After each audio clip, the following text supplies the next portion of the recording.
रात के 12 बज चुके थे।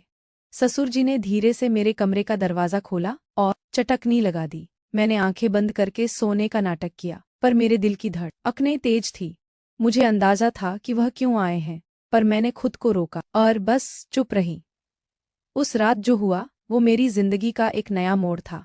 तो मेरा नाम सानिया है, उम्र 24 साल, और मैं अपने ससुर जी के साथ लखनऊ के एक पुराने मोहल्ले में रहती हूँ। गली तंग है, मकान पुराना, पर दिलों में जो बातें चल रही हैं वो बिल्कुल नई है। 1.5 साल पहले मेरी सासू माँ को कैंसर ने हमसे छीन लिया, और मेरे पति वो तो 3 साल पहले एक बाइक एक्सीडेंट में मुझे अकेला छोड़े गए।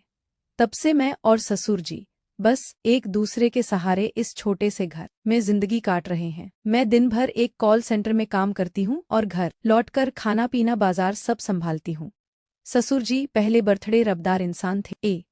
मोहल्ले में उनकी बात का वजन था। हर शाम चौपाल पर दोस्तों के साथ हंसी हाक, पुराने किस्से और उनकी आवाज से गली गूंजती थी। पर सासू माँ के जाने के बाद वह जैसे खामोश हो गए। दिन भर अपने कमरे में या फिर टीवी के सामने पुराने क्राइम शो देखते। उनकी आंखों में एक अजीब सा दर्द था जो मुझे रातों को सोने ना देता। मैं सोचती, क्या मैं उनके इस दर्द को हल्का कर सकती हूँ? क्या उनकी जिंदगी में फिर से कोई रोशनी ला सकती हूँ? एक रात की बात है। रात के करीब 2 बजे मैं पानी पीने उठी। घर में सन्नाटा, बस बाहर असक पर कुत्तों की आव। आज ससुर जी का कमरा ऊपर था और मैं नीचे। तभी ऊपर से कुछ गिरने की आवाज आई। दिल धक से रह गया। क्या हुआ? मैं डरते डरते दबे पांव ऊपर गई।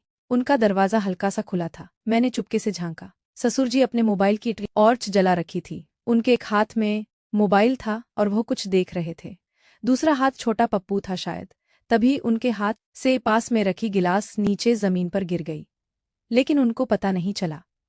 ससुर जी वीडियो देखकर पप्पू के सर की मालिश कर रहे थे, इसलिए मैं वहीं रुकी रही और बिना कोई आवाज किए उन्हें देखती रही। कुछ देर बाद जब पप्पू की अच्छे से मालिश हो गई, मोबाइल साइड में रख दिया और वैसे ही लेट गए।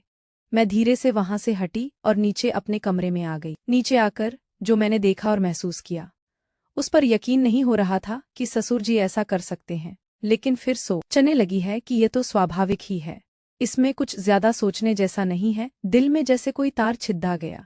ससुर जी अकेलेपन से लाड़ रहे थे, पर अपने दर्द को छुपा रहे थे। मैं सोचने लगी, क्या मैं उनके लिए कुछ कर सकती हूँ? क्या मैं उन्हें वो एहसास दे सकती हूँ जो अब उनके दिल में कहीं खो गया है? अगली सुबह मैंने फैसला किया कि कुछ तो करना पड़ेगा। मैंने उनके लिए उनकी पसंद का आलू का पराठा बनाया और साथ में अदरक वाली चाय। जब मैंने उनके सामने रखा था, वह चौंक गए। सानिया, इतनी सुबह सुबह यह सब?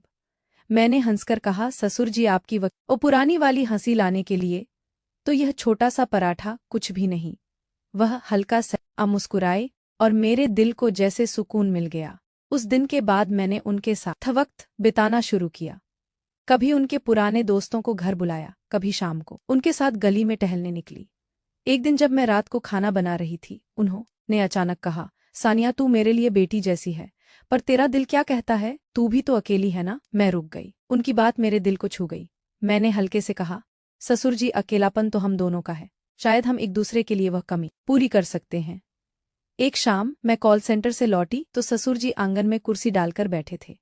मैं उनके पास गई और बोली, ससुर जी आप, याद है आप कहा करते थे कि जिंदगी एक नदी है जो बहती रहती है। वो मुझे देखकर बोले, हाँ, पर अब तो मेरी नदी सूख सी गई है। मैंने उनका हाथ पकड़ और कहा, तो चलिए हम इस नदी में फिर से पानी भरते हैं। हम दोनों एक दूसरे के लिए वो बारिश बन सकते हैं। उस रात जब घर की बत्तियां बुझ गई, मैंने देखा ससुर जी मेरे कमरे के पास खड़े थे। उनकी आंखों में एक हिचक थी, पर एक अनकही बात भी। मैंने पूछा, ससुर जी सब ठीक? वो चुप रहे, फिर धीरे से बोले, सानिया, तूने आज जो कहा वो मेरे दिल में उतर गया। मैं तुझमें अपनी बेटी देखता हूँ, पर शायद कुछ और भी।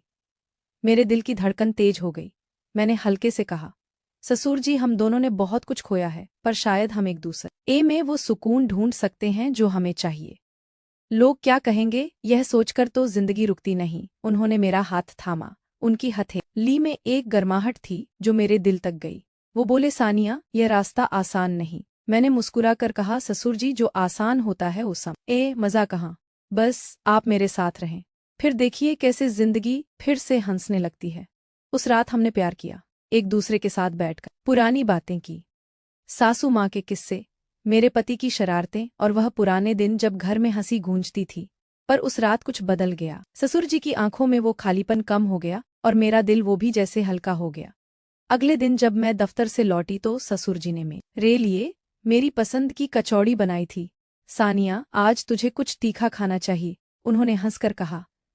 मैंने जवाब दिया, ससुर जी आपने तो मेरी जिंदगी में पहले ही तड़का डाल दिया। वो एक नई शुरुआत थी। ना कोई नाम, ना कोई रिश्ता, बस दो दिल जो एक दूसरे का सहारा बन गए। बाहर की दुनिया वहीं थी, लोग, उनकी बातें, उनका शोर, पर हमारे घर में एक नई सुबह थी जहाँ रिश्ते नहीं बस एहसास थे। तो दोस्तों, अगर मेरी कहानी ने तुम्हारे दिल में कुछ हलचल मचाई हो तो चुपके से मत बैठो, एक झक्कास लाइक ठोक दो, सब्सक्राइब करो जैसे मेरे दिल को छू रहे हो।